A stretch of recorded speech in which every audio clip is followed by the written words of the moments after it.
Dito sa amin at sa mga mongha, sinama po rin namin sila doon sa mga taong gusto makatulong po sa kanila. And hopefully po, hindi po namin alam kung whatever amount na ano nila, sana po ay nakatulong po yun sa kanila.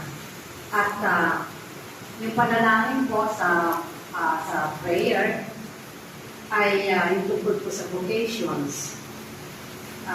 Maraming salamat po sa Panginoon.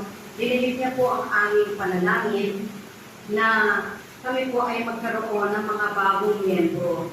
Dahil po ang mga members po nato ay aging na.